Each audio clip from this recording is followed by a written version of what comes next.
Story: Shadow of Jinat. Section 1. The Arrival of the Shadow.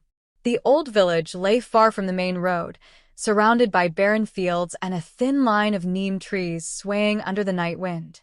It was a place where time seemed to stand still, no streetlights, no hum of machines, only the occasional cry of a distant jackal. Zara had not been here in years. The last time she visited her grandmother's house, she had been a child. Now, returning as a young woman, she came to help with the harvest season and to escape the restless noise of the city.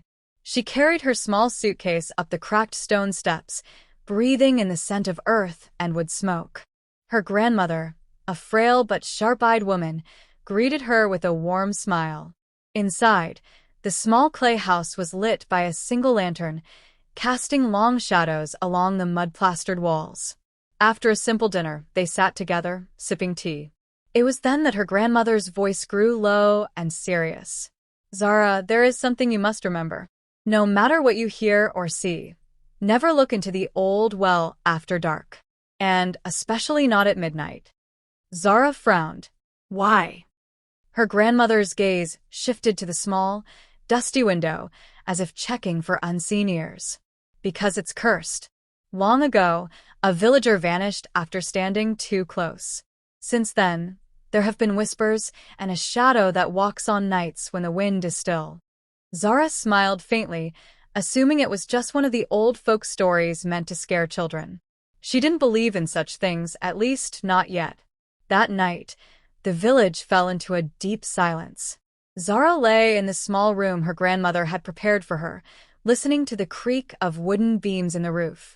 Then, she heard it, a faint scratching sound from outside the window. Her pulse quickened. She pulled the thin curtain aside just a little and peered into the moonlit yard. Under the largest neem tree stood a figure, tall, motionless, draped in darkness. The shape was vaguely human, but wrong. Its shoulders were too sharp, its head tilted unnaturally, and though the night breeze swayed the branches, the figure did not move at all. Then, slowly, its head turned toward her. The movement was too smooth, too deliberate. Zara's breath caught in her throat. She could not make out a face, only two hollow spaces where eyes should be. She blinked, and it was gone. Zara let the curtain fall, telling herself she was imagining things.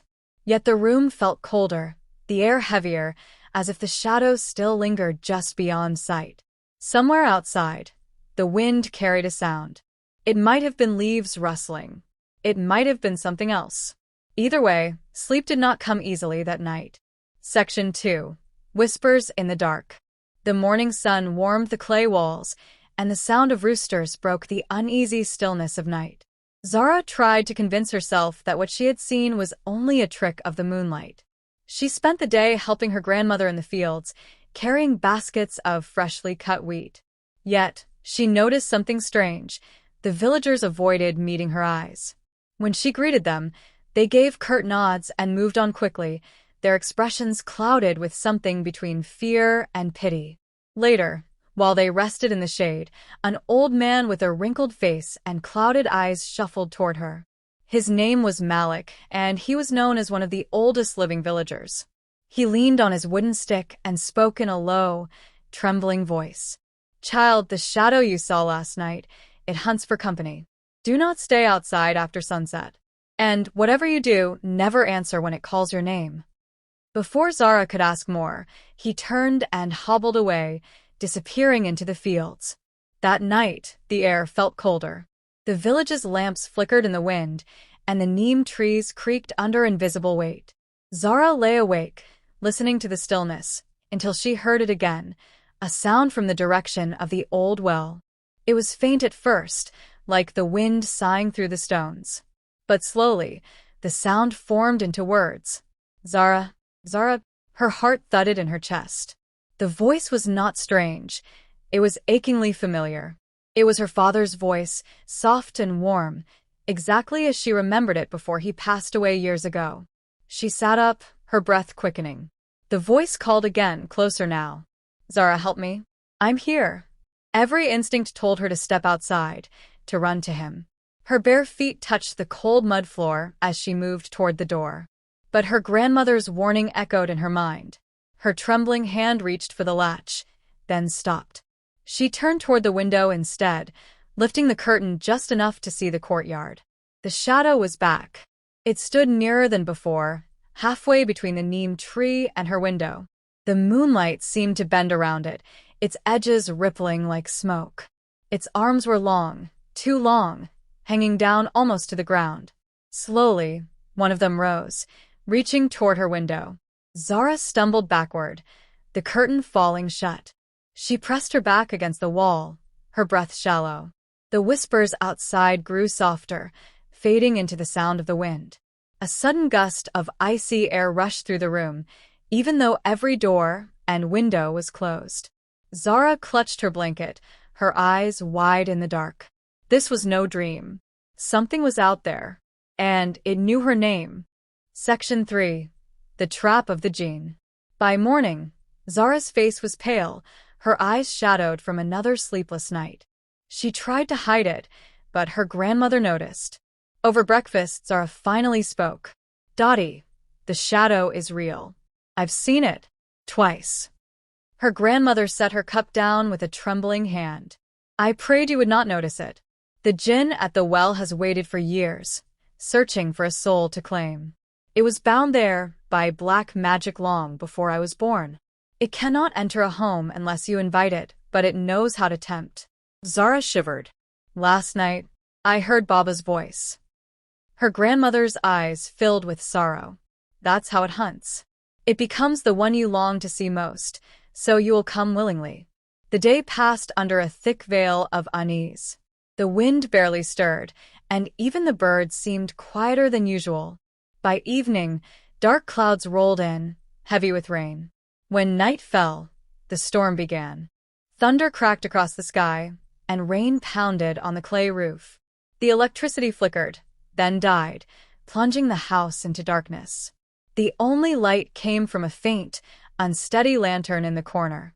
Zara sat near it, clutching her shawl, when she heard it, a knock at the door. 3 slow, deliberate knocks. "Zara." Her father's voice again, trembling, desperate. "Beta, open the door. Please. I'm cold." Her heart twisted painfully. She knew it couldn't be him. She knew. But the voice sounded so real, so close, as if he stood just beyond the wooden door. She stepped forward without meaning to, her hand brushing the latch. "Please," the voice pleaded. "Just open. I'm right here." The rain muffled everything except those words. Her fingers closed around the latch, and she pulled the door slightly open. What stood there was not her father. The shadow loomed, taller than the doorway, its head nearly touching the ceiling. Its body was not solid, but a swirling mass of smoke and darkness, its limbs bending at wrong angles. 2 eyes glowed faint red within the void. It moved too fast. The shadow surged forward, and Zara slammed the door with all her strength. But before it closed, one long, blackened hand brushed her arm. Pain seared through her skin like fire. She stumbled backward, clutching her forearm. When she looked, a black, hand-shaped mark was burned into her flesh. She gasped, not from pain, but from understanding. The jinn had marked her. Her grandmother's voice came from the dark corner, trembling but firm. "It will return every night now, child, until it takes you." Section 4. The black mark on Zara's arm throbbed through the night, a cold fire burning beneath her skin. She sat by the lantern, unable to sleep, every creak of the wooden beams making her flinch. By morning, she knew she couldn't stay silent. She went to the mosque at the edge of the village, where the old imam sat reading from a worn Quran. Without looking up, he said, "I've been expecting you." Zara froze. "How?" "The shadow comes for those it marks," the imam replied, his voice calm but heavy. "But it feeds on fear. The more you run, the stronger it becomes. The only way to break its hold is to face it without trembling." He took a small cloth pouch from the shelf and pressed it into her hands. "Inside is a talisman and verses of protection. Keep them close. When it comes, do not hide. Do not beg. Stand and speak the truth of God's words." That night, The storm had passed, but the air felt thick, as if the village itself held its breath. Zara sat by the window, the talisman warm in her palm, her voice quietly reciting the verses the Imam had taught her. Then she saw it. The shadow emerged from behind the neem tree, its shape shifting and twisting. It drifted closer without sound, the ground beneath it untouched by its weight. When it reached the courtyard, it rose taller, its form stretching until it blocked the moonlight. Zara, the voice came again, this time as her father, weak and shivering. Come to me, help me. Her hands shook, but she held her ground. You are not my father, she said, her voice steady. You are nothing but a liar in the dark. The shadow stilled. Then, with a sound like cracking ice, it lunged toward the window. Zara lifted the talisman, pressing it to her chest, and recited the verses louder. The words cut through the air like a blade. The jinn let out a piercing, inhuman screech, its form unraveling into whirling smoke. But even as it broke apart, two burning eyes floated in the darkness, locked on hers. Slowly they faded, not gone but retreating. The mark on her arm cooled. The air in the room felt lighter, and for the first time in days, Zara could breathe without the weight pressing on her chest. 2 days later, as she prepared to leave the village, she passed by the old well. The morning sun glinted off its worn stones, and she almost felt foolish for fearing it. Then, from deep inside, a faint whisper rose. Zara. But this time, the voice was not her father's. It was her own. Moral of the story: blind curiosity and emotional weakness can open the door to unseen dangers.